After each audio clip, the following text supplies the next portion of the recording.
Physics तो बहुत ही ज़्यादा मुश्किल है। फिजिक्स की वजह से शायद इस साल मेरा सिलेक्शन नहीं हो पाएगा। बायो और केमिस्ट्री तो मैं संभाल लूँगा, लेकिन फिजिक्स में मेरे नंबर कैसे आ पाएंगे? अगर आपको भी यही सब प्रॉब्लम्स हैं, then this video is for you. So आज मैं बात करने वाली हूँ कि आखिरी कुछ बचे हुए महीनों में हमारी क्या ऐसी प्लानिंग रहनी चाहिए या क्या हमारी स्ट्रैटेजी रहे जिससे हम लास्ट के कुछ मंथ्स में अपना फिजिक्स का स्कोर बूस्ट कर पाएँ। और मैं कहती हूँ फिजिक्स मुश्किल नहीं, फिजिक्स आसान है। और आप भी ये मानोगे अगर आप एक सही तरीके से, सही डायरेक्शन में और प्रॉपर स्ट्रैटेजी के साथ फिजिक्स की तैयारी करोगे। बस आपको कुछ बातों का ध्यान रखना है। सबसे पहली चीज, आपको ये नहीं सोचना है कि फिजिक्स मुश्किल है, फिजिक्स आसान है। अगर ऐसा सोच लोगे तो आसान भी लगने लगेगी। और दूसरी इंपॉर्टेंट चीज, अगर आपके फिजिक्स में 180 ऑन 180 नहीं आते हैं तो इसका मतलब ये नहीं है कि आपका सिलेक्शन नहीं होगा। आपको सिलेक्शन के लिए जितनी फिजिक्स की जरूरत है उतनी ही बायो और केमिस्ट्री की जरूरत है। तो ये मत सोचना कि अगर मेरा फिजिक्स बेकार है, मेरी थोड़ी फिजिक्स वीक है और अगर मेरे थोड़े से कंपैरेटिवली कम नंबर रह गए तो मेरा सिलेक्शन नहीं हो सकता है। ये बात अपने दिमाग से निकाल दो। आपकी अगर बायो और केमिस्ट्री आप बहुत स्ट्रॉन्ग कर लो तो अगर फिजिक्स में थोड़े नंबर आपके कम भी रह जाएं तो भी आपका सिलेक्शन हो सकता है। लेकिन अब सवाल ये आता है कि आखिरी के 2-3 महीनों में मैं ऐसा क्या करूं जिससे मैं अपने फिजिक्स के स्कोर को बूस्ट कर पाऊं। तो सबसे पहली चीज जो आपको ध्यान में रखनी है वो ये है कि कौन से ऐसे फिजिक्स के चैप्टर्स हैं जिनको मैं कम टाइम में ज्यादा अच्छे से मास्टर कर सकता हूं और कम टाइम में जिनमें मैं ज्यादा क्वेश्चंस आते हैं और मैं ज्यादा नंबर ला सकता हूं। और दूसरी इंपॉर्टेंट चीज ये है कि आप ये देखो कि कितने चैप्टर्स आपने पहले से किए हुए हैं और कितने चैप्टर्स ऐसे हैं जो आपको बिल्कुल नहीं आते हैं। अब बात करते हैं, जैसे मैं कुछ आपको एग्जांपल देती हूँ। फॉर एग्जांपल मॉडर्न फिजिक्स की बात कर लेते हैं। तो मॉडर्न फिजिक्स एक ऐसी यूनिट है जिसके अंदर आपको काफी सारे क्वेश्चन फॉर्मूला बेस्ड हैं और थ्योरेटिकल भी आते हैं। तो अगर आपके कॉन्सेप्ट क्लियर है और आपको फॉर्मूलाज सारे याद है तो आप बहुत इजीली अप्लाई कर सकते हो और सारे क्वेश्चन ठीक कर सकते हो।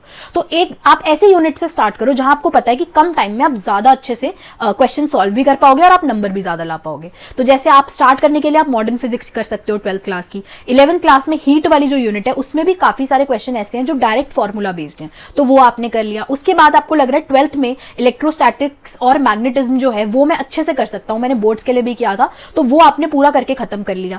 तो ऐसे स्टार्ट करो जिनमें चैप्टर्स में आपको लग रहा है कि स्कोप ज्यादा है, कि मैं कम मेहनत करूंगा, क्वेश्चन भी ज्यादा आएंगे और ठीक भी मैं ज्यादा कर पाऊंगा। तो पहले आपको वो सारे चैप्टर्स करने हैं।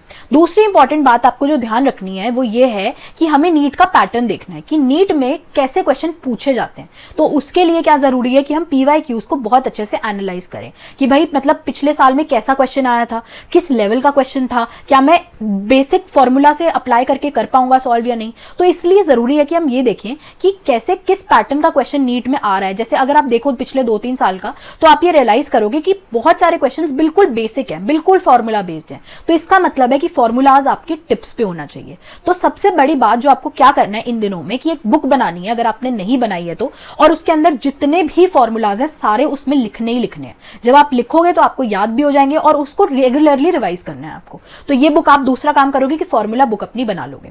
अब किसी भी चैप्टर को हम अप्रोच कैसे करें और आप कैसे पढ़ें किसी चैप्टर को, तो आपको क्या करना है, सबसे पहले जो भी सोर्स से आपने नोट्स बनाए हुए हैं उसको बहुत अच्छे से रिवाइज करना है। और अब बात आती है कि क्वेश्चन कहां से प्रैक्टिस करें। तो क्वेश्चन आपको वही प्रैक्टिस करने हैं जो आप पहले से करते हुए आए हो सकता है आप कोई मॉड्यूल फॉलो कर रहे हो, कोई बुक फॉलो कर रहे हो और आपने 100 में से अराउंड 50-60 क्वेश्चन किए हुए थे। तो अब आपको क्या करना है, क्वेश्चन नंबर 1 से बिल्कुल लास्ट के 100 क्वेश्चन तक सारे क्वेश्चन दोबारा करने हैं एक बार। और मतलब जो भी आपको क्वेश्चन लगे कि ये डाउट है, ये मुझसे नहीं हो रहा है, डिफिकल्ट है, उसको मार्क करके रखना है। तो ये भी आपका क्वेश्चंस का भी काम खत्म हो गया।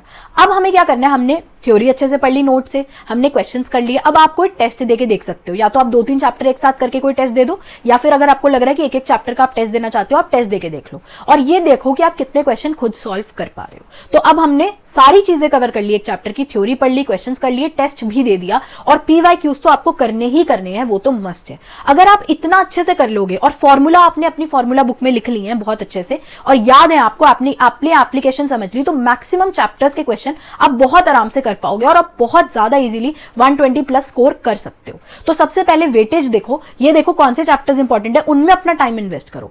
फिर हो सकता है कि जैसे फिजिक्स एक ऐसा सब्जेक्ट है जिसमें आपको कॉन्सेप्ट्स बनाने पड़ेंगे, तो इतना आसान नहीं होता कि लास्ट मोमेंट पे आप कॉन्सेप्ट्स बना पाओ बहुत ज्यादा। तो हो सकता है कोई 1-2 चैप्टर ऐसे हो जो आपसे नहीं हो पा रहे हैं ज्यादा, ठीक है। तो इसका मतलब ये नहीं है कि आप उन चैप्टर्स उसको पहले उठा के इतनी हार मान जाओ कि जो चैप्टर आप कर सकते थे वो भी आपके रह जाएं, तो वो हमें नहीं करना है।